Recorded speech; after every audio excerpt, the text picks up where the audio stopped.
Hi folks, welcome to Unit 3, the synthesis essay. We are moving quickly, as I say in my to-do list. This is a 10-week course, so we're going to move quickly through some of these assignments.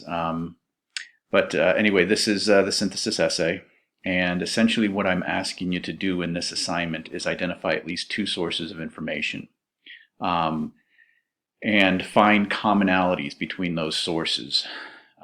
Something that they have in common, some idea, or as I say here, some central idea or gist that they have in common.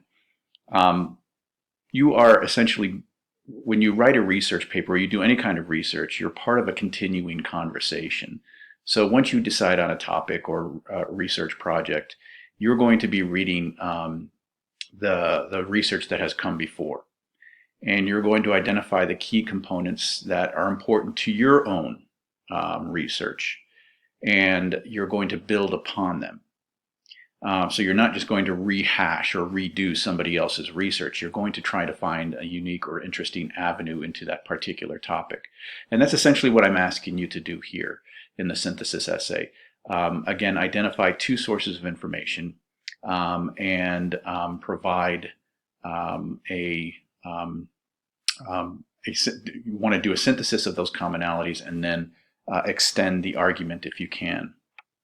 In the second paragraph, I say, I provide some examples. If you decide you want to see a movie, but you're not sure whether you want to or not, you might ask friends who've seen the film, and they may either pan it or praise it, depending. You may read reviews online or in newspapers or in magazines to make a determination. Based on that information, you make a determination of whether you want to see that film or not. So you come to a conclusion based on that information. I also mentioned maybe you want to take a class, but you're not sure whether it's something that you want to tackle. So you might ask your friends who've taken the class. Did they enjoy it? Was it rewarding? You might look at the evaluations of the professor online on the Front Range website. You may go to Turnitin.com. I mean, not Turnitin.com. RateMyProfessor.com to read those particular evaluations from students who've taken the course in the past. And based on that information, you come to your own conclusion about whether you want to take that class or not. And so that's essentially what you're doing in this essay. So here are your possible sources of information. These you're going to be reading or watching in the next couple of weeks. So you can take two of these sources and write a synthesis. Find the commonalities between, let's say, Tools of Exploitation and the Introduction to the Fate of Africa, these two sources here, and expand upon those ideas. So it requires you to summarize those ideas and then expand, offer your own insight into it. But there are six sources that you'll be going through in the next couple of weeks, and so you can choose any of those two.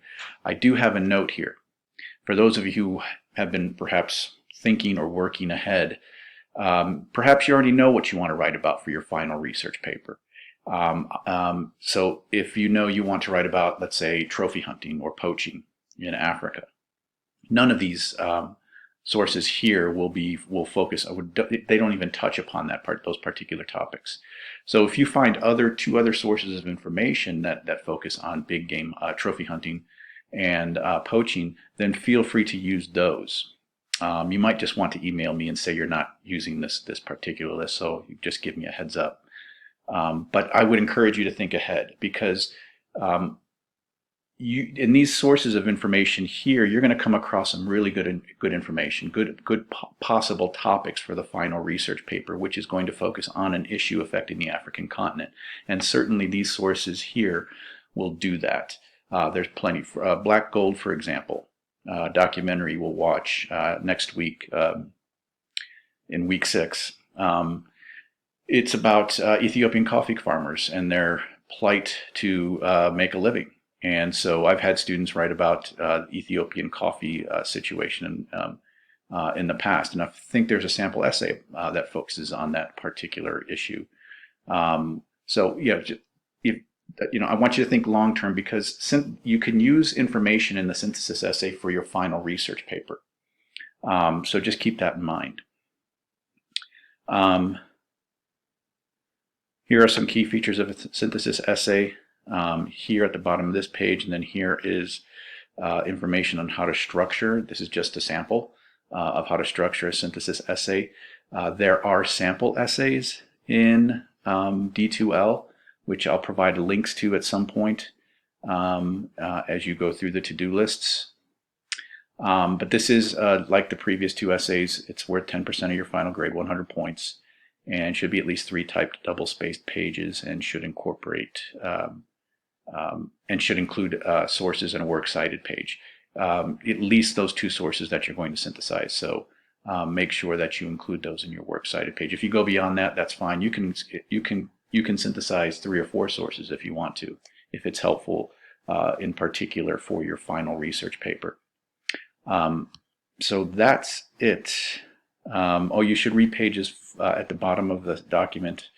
And in the syllabus it says to read pages 466 through 481, and that will give you some information on how to construct a synthesis essay. So if you feel, you send me an email telling me you're confused about the assignment, I'm going to ask you if you've read those pages, and if you haven't, then I'm going to direct you to those pages. I also will direct you to the sample essays folder in D2L. I believe there are at least 3 sample essays for the synthesis essay. All right. So if you have any questions or need anything clarified, please submit those questions or comments in the box below. And if you feel comfortable with the assignment, don't have any questions, just indicate that as well so I can give you the points for responding. All right, folks. Well, good luck. Thanks.